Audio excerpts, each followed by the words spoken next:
Hello. I showed these Kuretake Gansai Tambi granulating colours amongst some new art materials that I bought recently, and I thought I'd have a play with them a bit more today. And this was my swatch sheet from my last video. So there are 5 paints in the set, and you can see that they granulate and separate into completely contrasting colours. This is a sheet of some of my favourite granulating watercolour paints, and I'll link to a video in the description box down below. So I thought I'd show you a few of them just so you can see what the granulation pattern's like by way of contrast.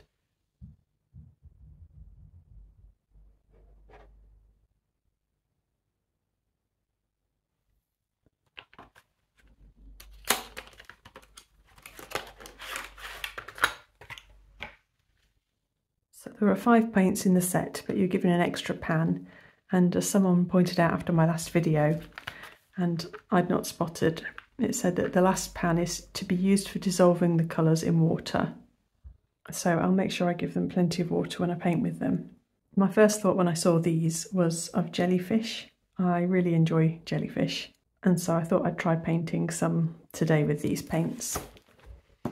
I've got this book, Fish and Shellfish and Other Aquatic Creatures, and there aren't a lot of jellyfish pages in here, but I thought that this kind of thing might be quite nice to do. We've had a lot of these on the beach in the last couple of months by the wind sailor. I don't really want to do a pencil sketch first of all. I'm just going to go straight in with paint, so it might not end very well, but we'll see how it goes. I think I'll try this one first of all, and I'm going to have a go at a Portuguese man o' war. I've only seen these once or twice on our local beach, washed up. I'm glad they're not very common because they've got horrible stings.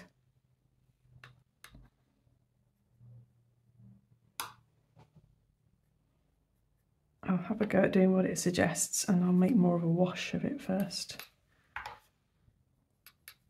I'll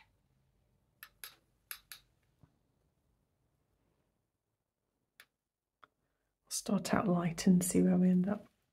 With regards to the light fastness of these paints, I looked on Kuretake's website, and all I could find was that they said the Gansai Tambi paints, because they're pigment based, are light fast as long as they're not mixed with too much water, but also that light fastness depends on individual colours.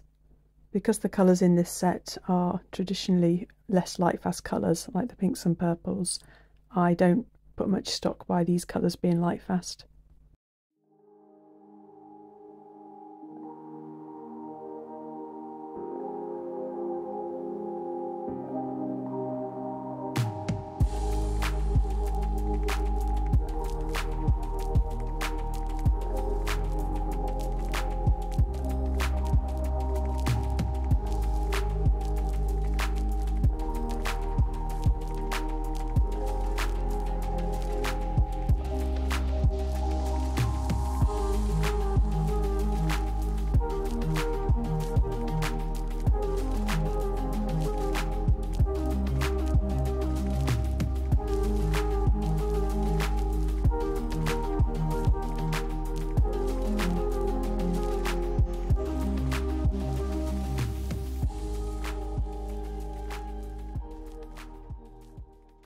So for this second one, I wanted to use some masking fluid, and I've got out this marker pen that I had. I've only used it once or twice before, and it's dried out, which is pretty disappointing. I'd even put blue tack over the nib to stop the air getting to it, but I can't even depress it. Well, it's stuck in now. So I've got some ancient masking fluid that's still sounding quite liquid. I've got a really old crusty paintbrush that I use for masking fluid.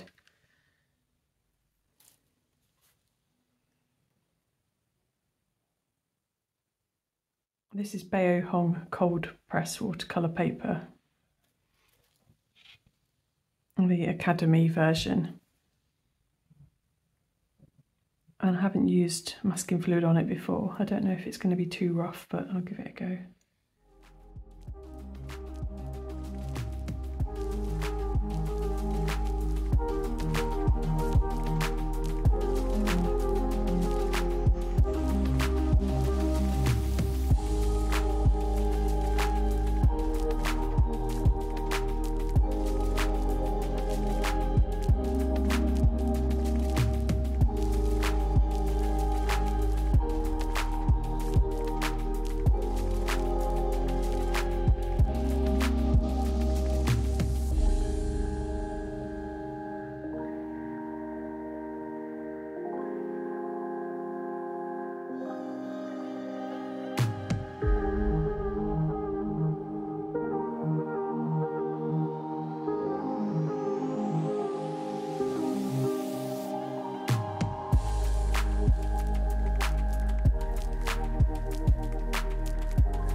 I've used a silver black velvet No. 4 brush for most of the painting so far, and also a Princeton Aqua Elite No. 2 for some of the finer details.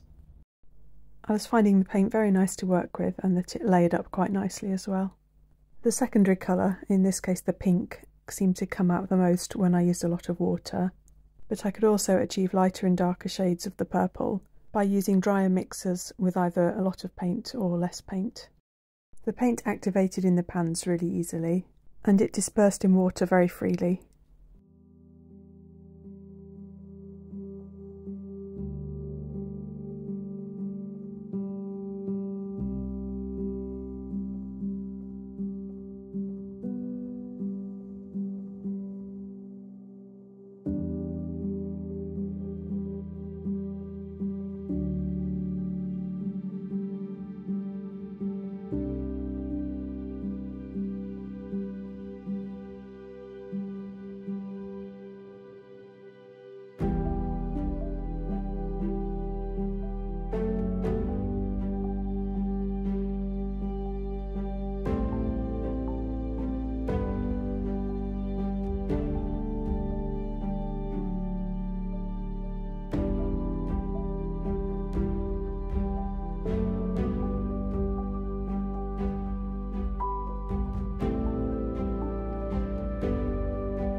I'll show you them up close now. I've had a bit of a play.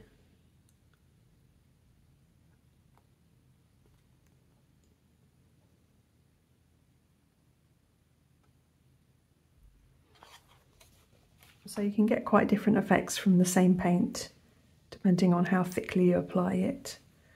Like here I could get almost solid purple, and in the most watery places it tends to be more pink, which is quite useful for all the different effects and different opacities. This one was slightly staining. When I went back in to try and soften a line that I'd left, I can still see it a little bit. I think it's probably most effective when you give it the most water. Like this was a very wet wash in this ring here.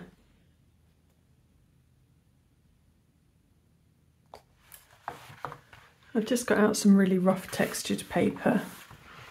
This is Indigo Artway.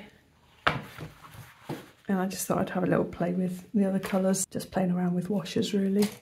I don't have any particular plan for this page, I'm just continuing getting to know the paint.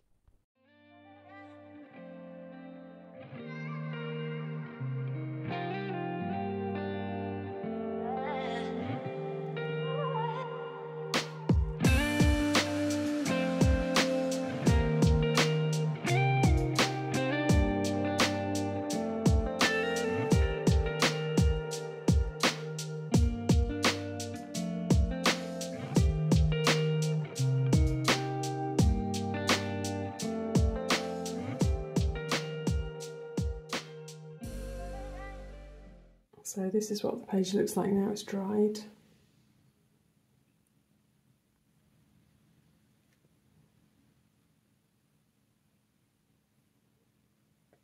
The paints really do seem to disperse very well in water.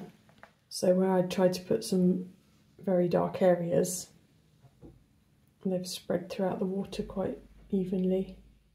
Recently I've been experimenting with doing sketches over the top of pre-painted sketchbook pages. I didn't particularly like the look of the paint wash that I'd done on this page, so I thought there was no harm in going over the top with a sketch and just seeing how it turned out. I used a sketch that I'd made when I was in St Ives of the headland and the sea as a reference for this sketch, and I'm using an Inktense pencil. I have been dipping the pencil into water to give it quite a concentrated look in the drawing.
Just to show you, this is the sketch that I was working from.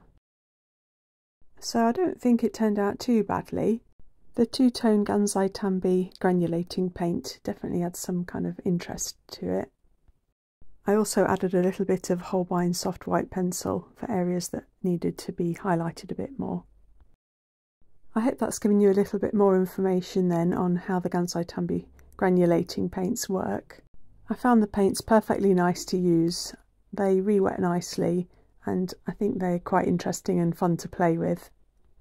I like the texture of them, both in how they disperse and also how they dry. The set is around £20 and I think that's reasonably good value. Thank you very much for watching and hopefully see you again. Bye!